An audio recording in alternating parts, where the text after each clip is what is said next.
What do Falcons do? Rise up. Welcome to Rise Up Reactions, the show where we talk all things Falcons, NFL, Georgia sports, and in general the sports news of the day. I'm your host, Dr. Lee Denning, the Golden Hard Dog. And guys, today I'm doing a quick reaction to the NFL schedule release for the Falcons. Finally, I feel like we have a schedule that is favorable to us in terms of both the bye week and the quality of opponents played, how they're mixed in. We are going to open up with a couple of bangers here. We start with two games at home, September 10th and September 17th. Open up against the Panthers. Now, the question is, will Bryce Young be starting for the Panthers at that point in time? That's my only negative to this. I would have rather seen this game later in the year. I think it favors us that it is the first game of the season and it is in Atlanta. But I do think that it would have been a more fun game to happen later in the year, just because I think Bryce Young will be starting. I think we will get a preview of what the future of the Carolina versus Atlanta rivalry would look like for the rest of the next 5 to 10 years. And I think it would be a really interesting showing much later in the season. But we're still going to get that because we end up coming back and playing the Panthers much later on in Week 15. But we'll come back to that.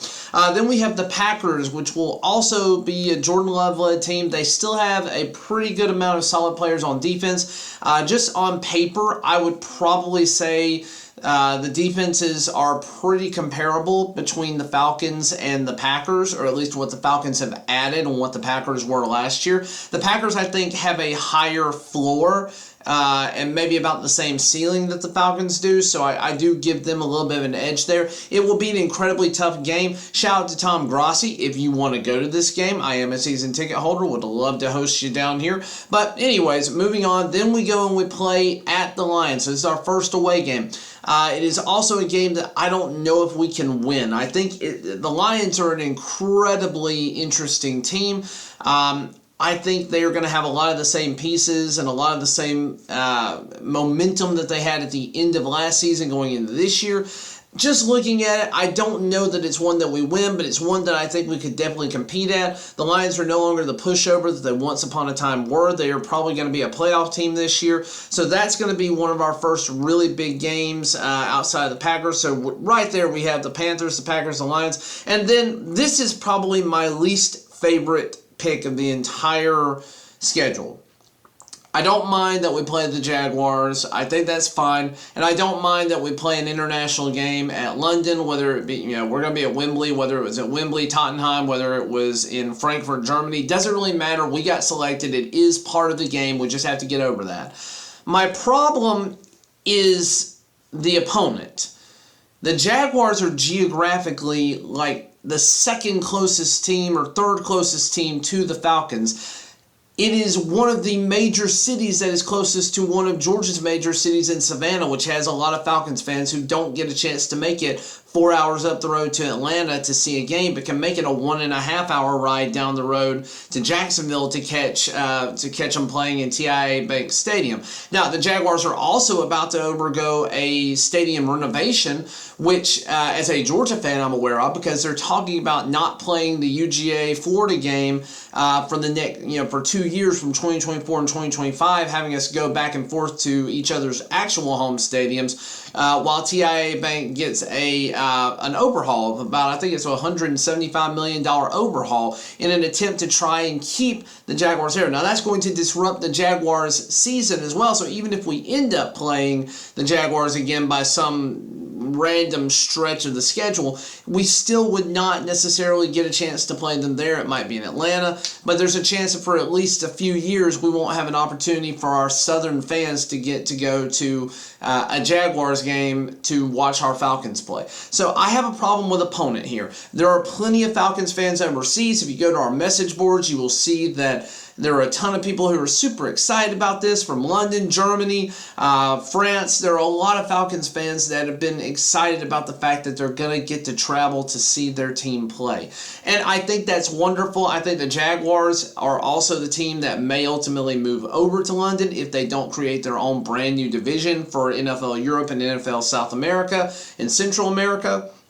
So I think the Jaguars would be a prime team to move. Now, I would have rather seen some opponent like the Texans, the Commies, the Titans, the Jets, or even the Bears be our opponent overseas, maybe even the Cardinals. Would have loved to have seen any of those be the teams because none of them are particularly geographically close other than the Titans. Titans would have been another one that would have been tough on me to see go, but again, it is what it is. Now, let's move along. October 8th, week 5, we have the Texans at home. That is a winnable game. The Texans are still poised to be one of the worst teams in the NFL, even though they've made tremendous strides. I think they're going to be very competitive in a lot of their games, but I think they're going to be where we were last year, where they are like one-score games, where they just find a way to lose or just can't overcome the final hurdle at the end of the game to pull out the win. So that one could be tough. The Commies, I think, are a much more winnable team this year. We get them at home this year as opposed to going to FedEx Field, that landmine of a field up there. So I think that favors us. And again, we'll see what Sam Howell has to bring to the table, and we'll see what Jacoby Brissett brings to the table. I'm not particularly afraid of either of those guys. Their defense should be pretty solid, but I'm not particularly afraid of anything that the Commies had to offer, though I think that's a very winnable game. Then we go to the Buccaneers for October 22nd, which I believe is week 7 if we're keeping up with it at home. So week 7, we go to the Buccaneers. Again, not the same team as Tom Brady. We did beat them last year at the end of the season playing their backups, or a lot of their backups anyway. I think we are a better team on paper this year. I think the Bucs are probably going to finish at the bottom end of the division this year if the Panthers don't. So I think that ultimately we do end up beating the Buccaneers this year, at least splitting with them. So this one, again, at the Bucs will be tough, but it is in October, which is favoring us a little bit, not having to go to Florida in the absolute worst time in the world. So that favors us a little bit. And then we get we go to the Tennessee Titans on October 29th. It's a game that I have interest in going in. Are going to, but I'm not sure that that's going to end up working out. I think the Titans are going to be one of the worst teams in the league as well this year. I do have them as one of the solid picks to have a top 5 pick at the end of the season. Titans, I think, are very, very winnable. And again, they are the closest or second closest team. It's really close between them and Carolina to us geographically. And it's one that I think the Falcons fans could travel to pretty well. It's one that I would be interested in traveling to. It really depends on what's going on from a family standpoint at that point in time, what's going on with my job, if I'm on call, all of that stuff kind of mixed in together. Because at some point during each of these months, I got to be on call. So we're going to, that might throw a wrench in that plan. Then we come back November 5th at home. We get the Vikings. This is a hit or miss game because I still think the Vikings, they're going to take a step back from last year. I don't think they're going to be that much better. They're not going to be a 13, I think they ended up 13-4 last year. They are not going to be a 13-4 team this year. I just don't see that happening. They got to be 13-4 incredibly lucky last year. Won a lot of those tight, highly contested games that probably could have gone the other way had an interception or a bad ref call not gone their way. They did have the incredible comeback against the Colts, which I still, Matt Ryan, I'm so sorry that you've been a part of basically most of the worst losses or come from behind losses in NFL history. But again, Vikings I do think are winnable, but they're going to be a tougher opponent than we get at home. Then we go to the Cardinals. Cardinals I think are going to have the number 1 pick overall. Week 12, they still should not have Kyler Murray back. That's a year-long recovery from ACL tear. I believe it was an ACL tear. I can't remember if it was ACL or if it was an Achilles, but I think it was ACL. So he is probably still out at this point, making them a much easier opponent. So then I think we're in pretty good shape. So that is leading us into week 11. So we have 10 games where we have 5 home games and 5 away games. A pretty solid split. It's not front-loaded. It's not back-loaded. And then we get our bye week in week 11, which thank God we have had week 6. We have had week 14. All of those are too late. I am glad to finally see it be somewhere in the middle. And I think that favors us for contention down the line. So, we come off the bye week, though, and we have a banger going into Thanksgiving with the frickin' Saints at home. I will 100% be at this game. Rise up. Hate the Saints. I cannot wait for this matchup. This will be our first big NFC challenge, NFC South challenge as far as I'm concerned. I think we are the natural rival for the Saints this year in the division, and whoever wins the two-game matchup between each other will probably win the entire division. This one at home, I look for us to be much more solid. I look for this to be Ryan Nielsen's revenge game, if you want to call it that. I look for this to be the David Onyemata revenge game, the Caden Ellis revenge game, whoever else we pick up from the Saints. This is the game that I have circled as the highlight. I wish it were primetime. We'll talk about that in a second. Then we go to the Jets. So coming off the bye, we do have two incredibly tough games. Saints, and then we go to an Aaron Rodgers-led Jets. Now, a lot of people who just, in my mind, are calling Aaron Rodgers washed or who are saying that the Jets ain't all that, y'all have lost your freaking minds. The Jets were a good team last year. They finished 7-10, but they were a good team with Breece Hall, with Garrett Wilson, with Sauce Gardner, with all of the talent that they have on that team. They were a solid team. Lost a lot of one-score games, and they had the likes of, what the heck is his name, Zach Wilson and Mike White at quarterback leading them for most of the year, and Joe Flacco. You cannot tell me, even at 39 years old, I know Aaron Rodgers didn't have an MVP caliber season last year. He still had an incredible year overall. It was a solid year for a quarterback. You cannot tell me that plugging him in at 39 years old, still playing great football compared to most quarterbacks in the league, you cannot tell me that them maintaining their talent, they are not going to be a good team and a possible playoff contender.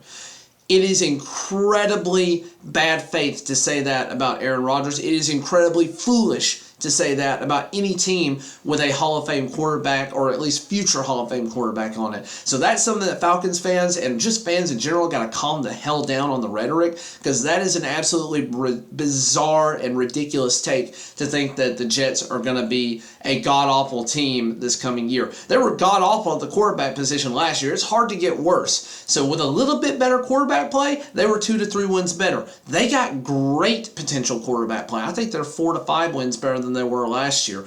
But we're going to see how that plays out through the season. But again, December 3rd, we go to the Jets. Come back December 10th, we do get the Buccaneers at home, so we will have finished our series with them, and then we have another game right after to be determined. I don't know when exactly it is. I don't know if it's going to be a Thursday flex. It's really hard to say because we don't have the date on this one, but we go to the Carolina Panthers. I'm not sure why it says TBD. I'm not sure if they're just planning on flexing that into a primetime game for some reason, or if they're going to flex that into a Thursday. There's truly no date to Week 15. We go to the Panthers. Bryce Young ought to be playing at that point in time. That will be a harder team to face because they will know their identity at that time. So again, I think it will be harder, but you never know. Maybe they fall apart. Maybe injuries happen. It's really tough to tell. Then we go to we have the Colts, Christmas Eve of this year. It is one that I think we are certainly going to be the favorites to win.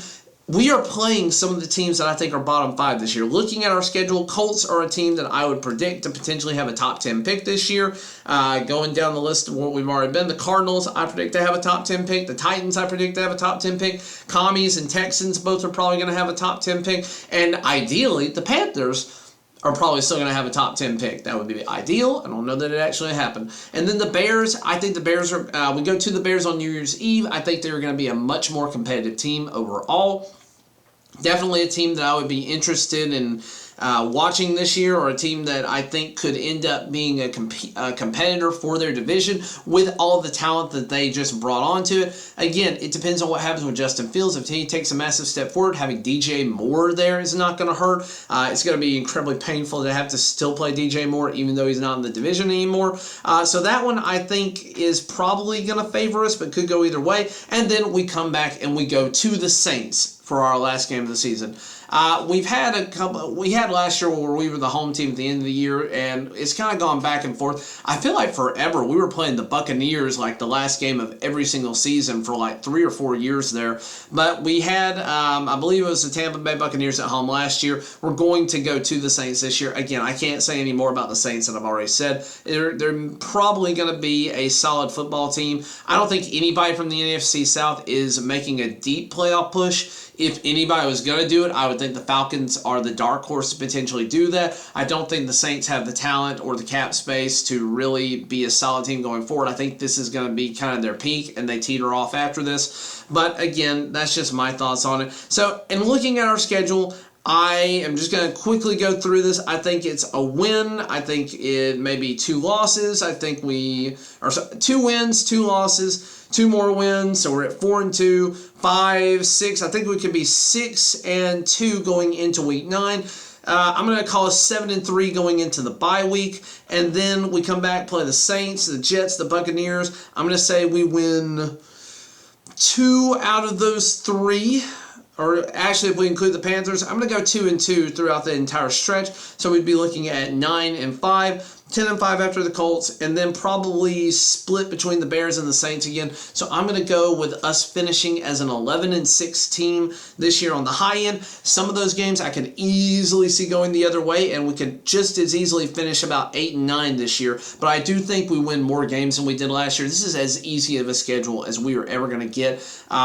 And just on paper anyway. Some of these teams could emerge as a shocker, just like last year the Giants turned out to be a good team after people thought they would have a top 5 pick overall. But guys, that's just my thoughts on the schedule. I'm really excited overall. I wish our international game had a different opponent to it, just for the geographic location of the Jacksonville Jaguars. I do have friends down there that I probably would have gone to the game with, have been trying to go to a game with, but COVID and then just, logistics at being on a Thanksgiving weekend, all that sort of stuff has happened. But thank you so much for watching. Thank you for subscribing. Trying to hit 500 plus subscribers by the end of this coming season. Please help me hit that goal. It would mean a lot to me. But thank you as always for watching. And guys, I got nothing else for you today. But as always, rise up.